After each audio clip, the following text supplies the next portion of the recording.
एक बार आप ऑफिस में आ जाते हैं, आपकी जिम्मेदारियां बदल जाती, तो फिर आपको माने बहुत सोच समझ के जो भी आपको कहना है जी, सोशल मीडिया में कहना या माने मीटिंग में कहना या मीडिया कंस्टिट्यूएंसी को कहना।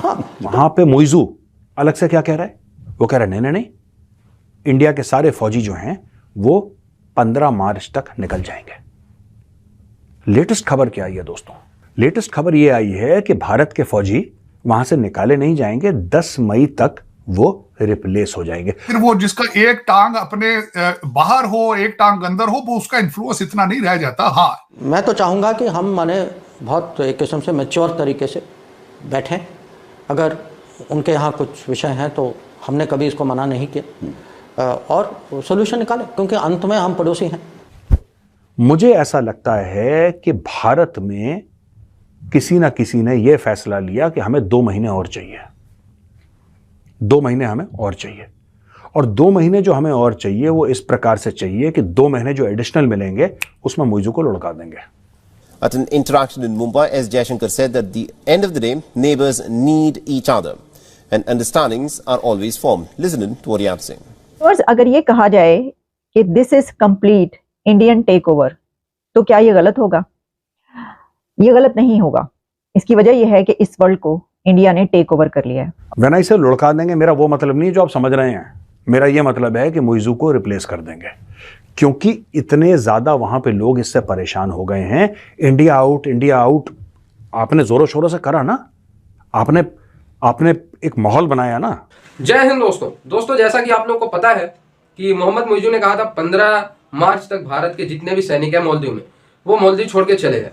इसके बाद दोस्तों मोहम्मद ही मोइजू खुद कह रहे हैं कि भारत के सैनिक मालदीव छोड़ के ना जाए, वो रिप्लेस हो जाए, वो भी 10 जून तक। यानी इंडिया आउट कैंपेन से इन्होंने चुनाव जीता और अब खुद ही कह रहे हैं कि इंडिया जाए ना, बस इंडिया अपने सैनिक रिप्लेस कर दे।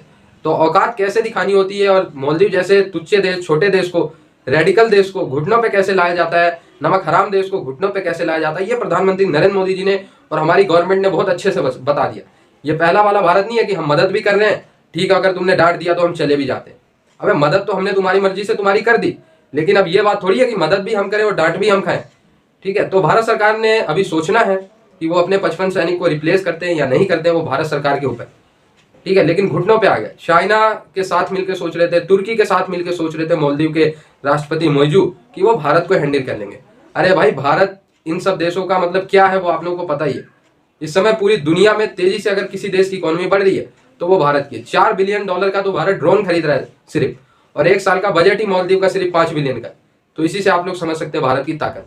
तो ये जो कह रहे हैं रिप्लेस, इन्होंने अब हटाने की बात खत्म कर दी इन्होंने। तो दोस्तों ये जो हटाने की बात है ना, ये खत्म हो गई। अब बात आई है रिप्लेसमेंट की, यानी कि ये जाएंगे, कोई और आएंगे। फिर ये हवाई जहाज के डॉर्नियर के जाएंगे, डॉर्नियर के नए आएंगे। जो हेलीकॉप्टर्स हैं, एक नंबर 1 हेलीकॉप्टर है वो जाएगा, उसकी जगह कोई आएगा। नंबर 2 जो हेलीकॉप्टर है वो जाएगा, उसकी जगह कोई और आएगा। ये सिस्टम चल रहा है। यानी कि अभी तक ये है कि भारतीय वहां पे रहेंगे, लेकिन वो रिप्लेस हो जाएंगे, उनका तबादला हो जाएगा। ठीक है, दैट्स ऑल राइट। ये एक बात हो गई। अब दूसरी बात आते हैं हम दोस्तों मई 10 की। इतना टाइम क्यों? इसलिए क्योंकि मुझे ऐसा लगता है, मेरा एनालिसिस है दोस्तों, कि जितना वो स्पीड पकड़ रहा है ना इसको गिराने की जो मुहिम चल रही है, इसका इंपीचमेंट हो जाए, इसकी सरकार गिर जाए, नो कॉन्फिडेंस आ जाए, ये सब के लिए समय लगेगा। ये इमीडिएटली नहीं हो सकता, कोई भी चीज इमीडिएटली नहीं होती, समय लगेगा।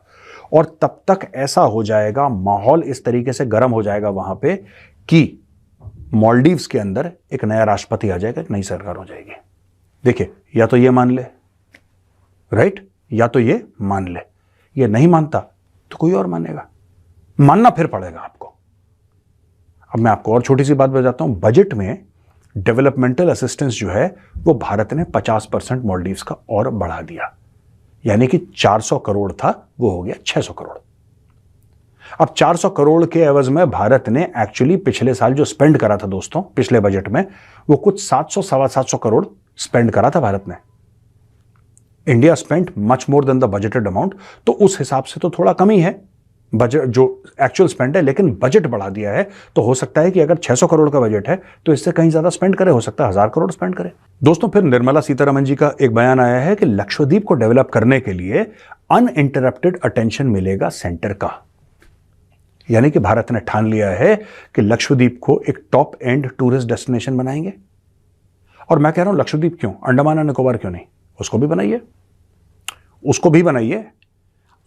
लेटेस्ट खबर यह आई है कि भारत के फौजी वहां से निकाले नहीं जाएंगे, 10 मई तक वो रिप्लेस हो जाएंगे। अभी जो वर्ड है ना रिप्लेस, ये बड़ा खतरनाक लफ्ज है यार। रिप्लेस का मतलब क्या है? रिप्लेस का मतलब कि वो जाएंगे कोई और आएंगे। चक्कर क्या है, मैं आपको चक्कर समझाने की कोशिश करता हूं। और ये मई 10 का क्या मामला है ये भी दोस्तों थोड़ा सा समझ लेते हैं।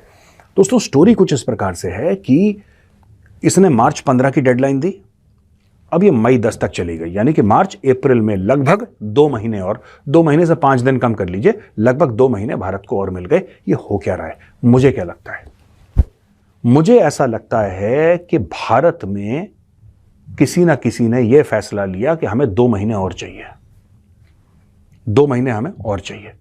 और 2 महीने जो हमें और चाहिए वो इस प्रकार से चाहिए कि 2 महीने जो एडिशनल मिलेंगे उसमें मुइज़ू को लुढ़का देंगे।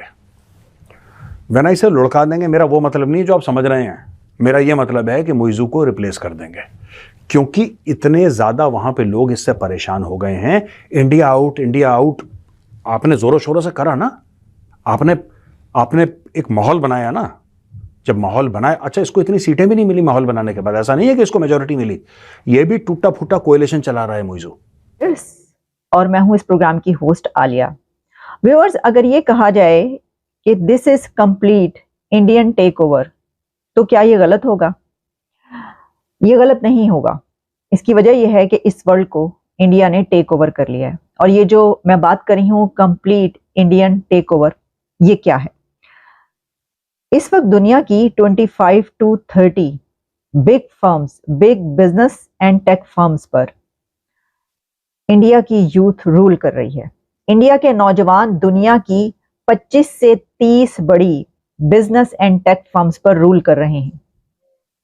और इन बिजनेस एंड टेक फर्म्स के जब आप मार्केट वैल्यू देखते हैं तो आपको पता चलता है कि इसकी market value 5 to 6 trillion dollars है। और ये कंप्लीट टेक ओवर कैसे हुआ? इंडिया ने ये टेक ओवर किसी से जंग करके नहीं किया। इंडिया ने ये टेक ओवर किसी के ऊपर चढ़ाई करके नहीं किया। इंडियन यूथ ने ये टेक ओवर किसी से लड़ाई करके नहीं किया, बल्कि वर्ल्ड टेक ओवर इंडिया और उसकी यूथ ने एजुकेशन से किया है। और ये एजुकेशन वो है जो वो अपनी जनरेशन्स को देते हैं, जो वो तालीम दे रहे हैं अपनी जनरेशन्स को। उनका जो एजुकेशन सिस्टम है, उनके IIT से लेकर उनकी यूनिवर्सिटीज, इंडिया के कॉलेजेस, इंडिया के स्कूल्स, वहां पर जो पढ़ाया जाता है, जो एजुकेशन दी जाती है, जो उनकी ट्रेनिंग की जाती है अपने बच्चों की, अपनी जनरेशन्स की, उसने आज उनको ये दिन दिखाया है।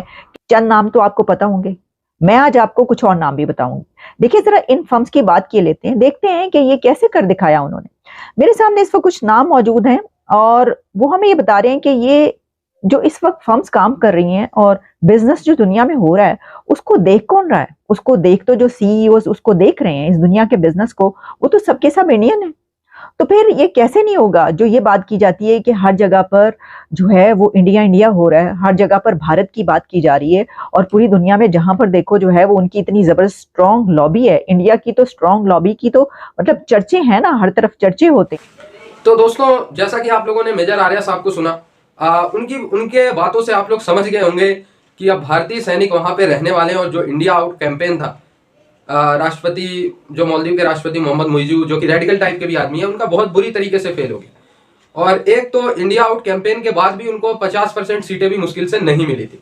यानी मेजोरिटी ऑफ जो मालदीवियन लोग हैं वो ये नहीं चाहते कि इंडियन आउट यहाँ पे कैंपेन चले, क्योंकि भाई मैं मानता हूँ मोहम्मद मुइज़ू नमक हराम है, लेकिन पूरा का पूरा मालदीव नमक हराम हो ये बहुत कम, ऐसा बहुत कम पॉसिबल है, क्योंकि मालदीव की जनता भी थोड़ी मोड़ी पढ़ी लिखी है।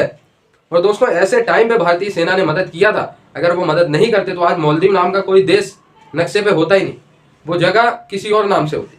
तो आप लोग ये समझ सकते हैं कि बच्चा बच्चा मालदीव के आने वाली कई नस्लें, जब तक मालदीव एग्जिस्ट करेगा तब तक भारत के एहसान तले दबे रहेगा। और इस पे भी मालदीव ने इतनी बड़ी जरूरत की, भारत का मजाक उड़ाया। अरे अगर भारत का एक जिला भी तुम्हारे टक्कर में खड़े हो जाए ना तो ऐसी तैसी हो जाए तुम्हारी। ठीक है, लेकिन वही है कि रेडिकल सोच का प्रभाव है, फिर भी मदरसे का प्रभाव तो दिखता ही है। इवन तो दोस्तों मदरसे का प्रभाव इतना है मौजूद गवर्नमेंट में कि मौजूद गवर्नमेंट ने क्रिसमस तक बैन कर रखा है मौलवी में।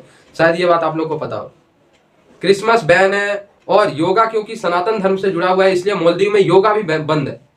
आप यहां से समझ सकते हैं कितना रेडिकल टाइप का ये मौजूद की सरकार है। ठीक है, तब पर भी भाई अब भारत से पंगा लेंगे। भारत ने तो इस बार फिर से इनका बजट बढ़ा के दे दिया।